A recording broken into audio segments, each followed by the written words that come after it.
hadn't realised that the report says that there's sound ecological reasoning to keep grazing animals on a landscape.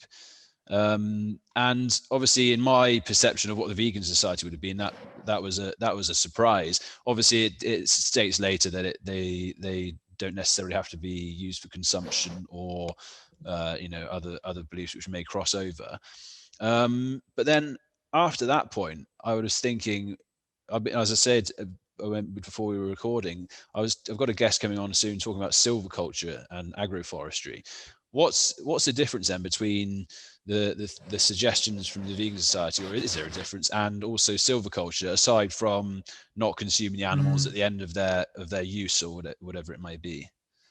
Yeah, well, I think the reason we put that in there is because there's definitely there is some, often we hear, like we've been discussing today, this thing around we need to keep large animals. There needs to be some role for herding animals in the landscape, just because of the biodiversity value of grasslands, etc.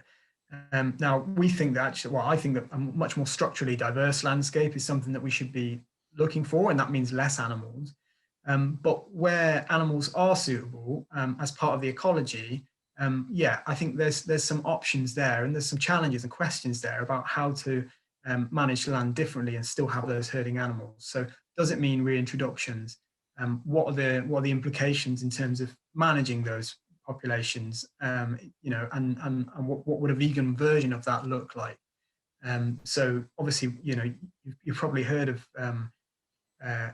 restoration projects like the Nep estate, and we've got herds of conic ponies. What is? I don't know about the Nep estate. What is this? So the Nep estate is a reserve which is where they've undertaken a rewilding project. Oh, this is the book with the turtle dove on the front of it, is it? Yeah, I think there is a book about it. Yeah, because I bought a book actually, and it's got a turtle dove in it in a tree. I've forgotten her name now. It's going to annoy me. Jenny? No, not Jenny. That's I don't know, but I think I know the one you mean. It's a green book with a turtle dove on it, isn't it? So and now that's not a kind of a vegan project by any means. In fact, they are shooting the animals on the estate, I believe, and selling them as kind of premium animal products. But what it goes to show is what you can do instead of still using grazing animals on land at much lower stocking densities, and the types of rich habitat that you can create. There's places in the UK with water buffalo and bison being down south, and so there's interesting things going on with large animals, and I think we need to look beyond livestock in the role of large animals in the landscape. Is the issue there though not that? I mean, I don't know about this project, but I assume that they're getting quite a substantial amount of money from tourism at that point, where people come and look, as well as you've said, premium meats, because if they're shooting the wild animals and selling them off at premium, first of all, they don't have any costs involved in rearing those animals, and they're getting a larger profit margin.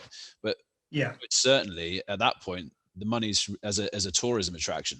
So surely that's fine as a tourist attraction as it's placed within the British countryside. But for the vast majority of other farmers, if, as I say again with the willows, if every, or not every, but even a large portion of arable farmers turn to go rewilding, they wouldn't have that tourism money, and they wouldn't have the premium on wild stock.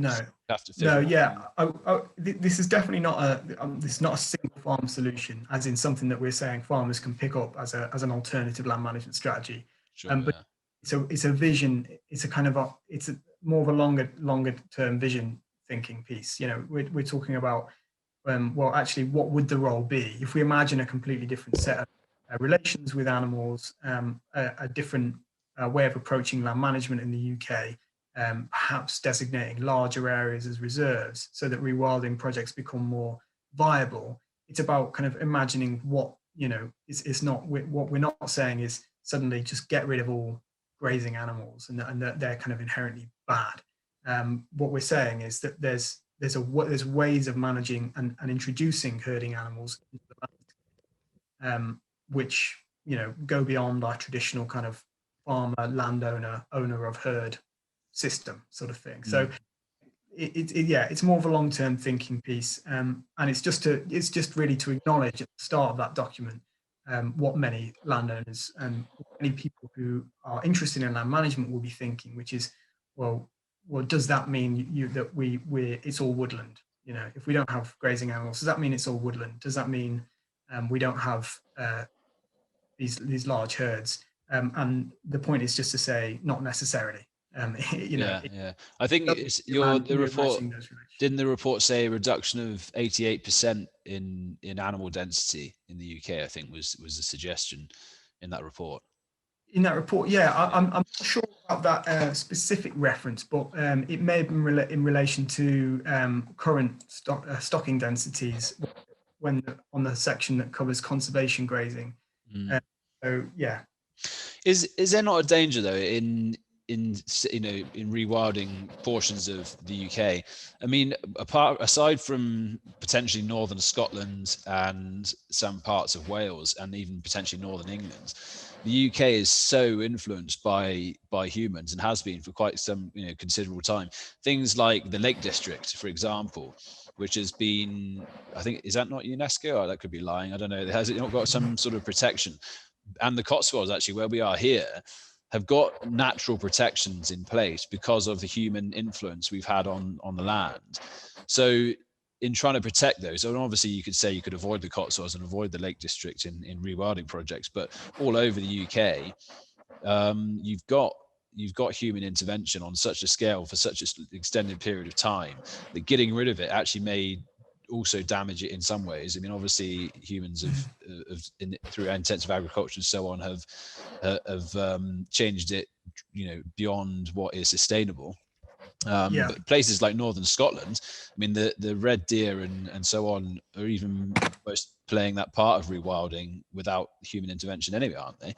Apart from their densities are getting quite high, I think, from what I've heard.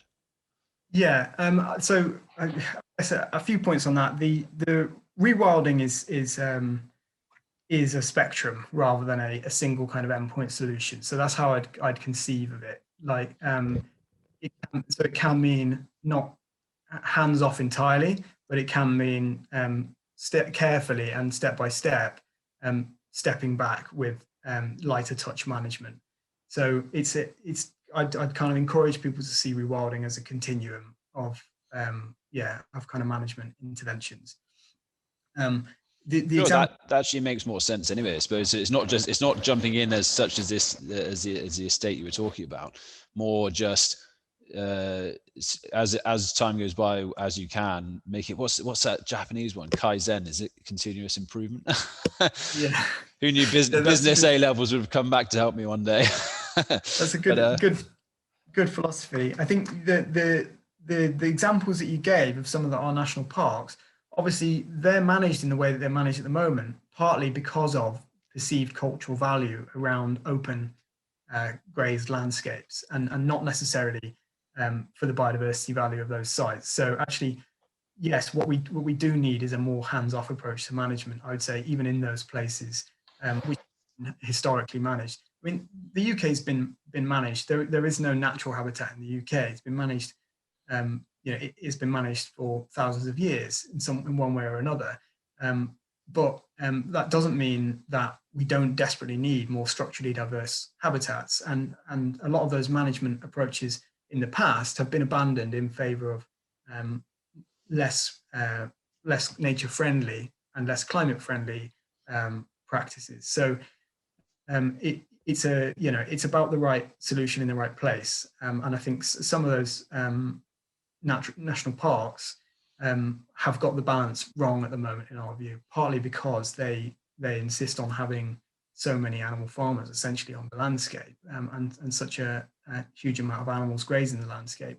But the species associated with a more structurally diverse landscape involves woodland, it involves grassland, it involves scrub, and various other habitat types can't recover because of the amount of intensive grazing.